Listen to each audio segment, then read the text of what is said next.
আসসালামু আলাইকুম। স্বাগতম সবাইকে। লাউয়ের ভীষণ মজাদার একটি রেসিপি নিয়ে চলে এসেছি।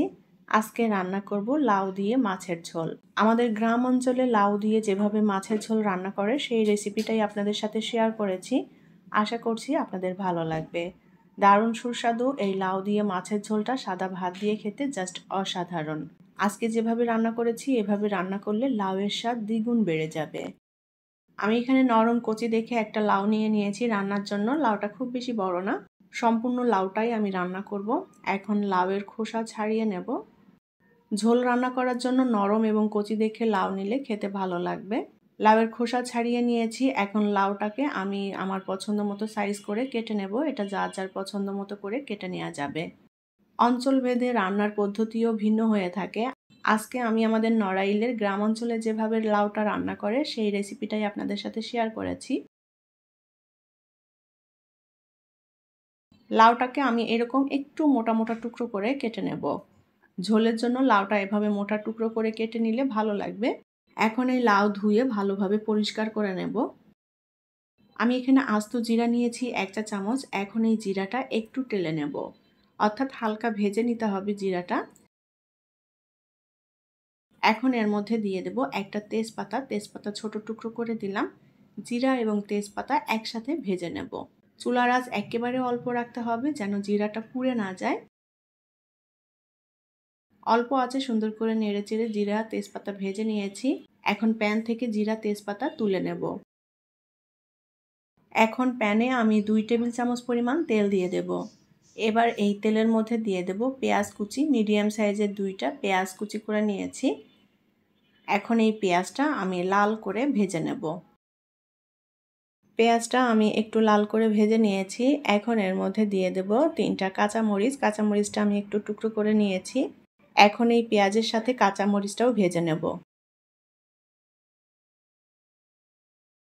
পেঁয়াজ এবং কাঁচামরিচ ভালো করে ভেজে নিয়েছি একটু লাল লাল করে। এখন তেল থেকে পেঁয়াজ এবং কাঁচামরিচ তুলে নেব। এখন প্যানে ওই তেলের মধ্যে দিয়ে দেব পেঁয়াজ বাটা। আমি এখানে 1 টেবিল চামচ পরিমাণ পেঁয়াজ বাটা নিয়েছি। আর পেঁয়াজের সাথে আমি 2 কোয়া রসুন দিয়ে তারপরে পেঁয়াজটা বেটে নিয়েছি। লবণ দিয়ে দেব স্বাদ অনুযায়ী। হলুদের গুঁড়া দিয়ে দেব 1/2 চা চামচ। ধনিয়ার গুঁড়া দিয়ে দেব 1/2 চা চামচ। কাঁচামরিচের ফালি দিয়ে দেব কয়েকটা। এখন এর মধ্যে দিয়ে দেব মাছ। আমি এখানে রুই মাছ নিয়েছি আর মাছটা একটু ছোট টুকরো করে কেটে নিয়েছি। ভালোভাবে ধুয়ে পরিষ্কার করে নিতে হবে মাছগুলো। পানি দিয়ে দেব পরিমাণ মতো করে। এখন মশলার সাথে মাছগুলো আমি জাল করে নেব। এটাকে আমাদের অঞ্চলে বলে মাছটা জাল করে নেওয়া। সব মশলার সাথে মাছটাকে জাল করে নিতে হবে। এখন প্রথমে যে জিরা এবং তেজপাতা আমি টেলে নিয়েছি, সাথে পেঁয়াজ এবং কাঁচামরিচ ভেজে নিয়েছি, এই সব কয়টা উপকরণ একসাথে মিলিয়ে আমি শিলপাটায় বেটে নেব। এইটাকে আমাদের অঞ্চলে বলে ভাজনা। যে কোনো ঝোল তরকারিতে এই ভাজনাটা দেওয়া হয় আর এই ভাজনা দেওয়ার কারণে তরকারির স্বাদটা দ্বিগুণ বেড়ে যায়। মশলাটা শিলপাটায় সুন্দর করে বেটে নিতে হবে। মাছগুলো উল্টে পাল্টে দেব যাতে মশলাটা মিশে যায় মাছের সাথে।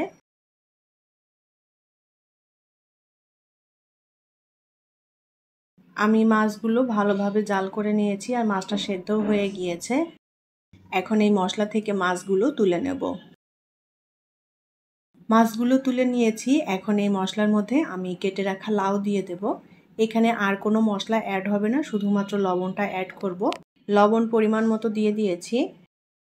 এখন সুন্দর করে মশলার সাথে লাউটা নেড়েচেড়ে মিলিয়ে নেব। আজকের এই লাউ রান্নাতে আমি কোনো শুকনো মরিচ ব্যবহার করব না। কাঁচামরিচ দিয়ে লাউটা রান্না করব আর কাঁচামরিচ দিয়ে লাউটা রান্না করলে বেশি টেস্টি হয় খেতে। সুন্দর করে নেড়েচেড়ে মশলার সাথে লাউটা মিশিয়ে নিয়েছি। এখন লাউটা কষিয়ে নিতে হবে। লাউ থেকে যে পানি বের হবে এই পানিতেই লাউ সেদ্ধ হয়ে যাবে, কষানোও হয়ে যাবে ভালোভাবে। লাউ দিয়ে মাছের ঝোল এক একজন এক একভাবে রান্না করে আর এক একটা রান্নার স্বাদ হয় এক এক রকম। আমি এখানে মাছগুলো জাল করে নিয়েছি। চাইলে মাছটা মশলার সাথে কষিয়ে নেওয়া যাবে অথবা মাছটা ভেজে নিয়েও রান্না করে নেওয়া যাবে। লাউ থেকে যথেষ্ট পানি বের হয়েছে, এই পানিতেই লাউটা সেদ্ধ হয়ে যাবে। লাউটা সুন্দর করে নেড়েচেড়ে কষিয়ে নিলে লাউয়ের মধ্যে মশলাও মিশে যাবে আর খেতেও টেস্টি হবে। লাউ আমি সুন্দর করে কষিয়ে নিয়েছি। যে এখন লাউয়ের মধ্যে আমি পরিমাণ মতো করে ঝোলের পানি দিয়ে দেব। এবার দিয়ে দেব সেই জাল করে রাখা মাছগুলো। আমি এখানে রুই মাছ দিয়ে রান্না করছি, চাইলে এখানে যে কোনো বড় মাছ দিয়ে একইভাবে রান্না করে নেওয়া যাবে। মাছগুলো আলতো করে নেড়েচেড়ে একটু মিলিয়ে নিলাম। মাছ দেওয়ার পর আমি ৬-৭ মিনিট লাউটা রান্না করে নিয়েছি। এখন দিয়ে দেব কাঁচামরিচের ফালি। আর প্রথমে যে জিরা, তেজপাতা, কাঁচামরিচ, পেঁয়াজের মশলাটা আমি তৈরি করে নিয়েছিলাম, এখন সেই মশলাটা অর্থাৎ ভাজনাটা দিয়ে দেব।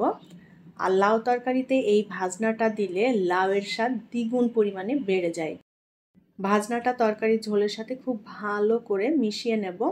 আর এই ভাজনা দেওয়ার পর খুব বেশি রান্নার দরকার নেই, ২-৩ মিনিট মতো রান্না করে নিলেই হবে। ভাজনা দেওয়ার পর আমি ৩ মিনিট মতো তরকারিটা রান্না করে নিয়েছি। লাউ দিয়ে মাছের ঝোল রান্না করা হয়ে গিয়েছে। এখন আমি তরকারিটা নামিয়ে নেব। তৈরি হয়ে গেল দারুণ সুস্বাদু এবং মজাদার লাউ দিয়ে মাছের ঝোল তরকারি। আমাদের গ্রাম অঞ্চলে যেভাবে রান্না করে সেই রেসিপিটাই আপনাদের সাথে শেয়ার করলাম। আশা করছি আপনাদের ভালো লেগেছে। আর আমি যেভাবে রান্না করেছি এভাবে একবার রান্না করে দেখবেন, এটা খেতে সবাই ভীষণ পছন্দ করবে। আশা করি ভালো লেগেছে আমার আজকের রেসিপিটি যদি ভালো লাগে তাহলে প্লিজ লাইক, কমেন্ট এবং শেয়ার করবেন। পরবর্তী রেসিপি দেখার আমন্ত্রণ জানিয়ে বিদায় নিচ্ছি। আল্লাহ হাফেজ।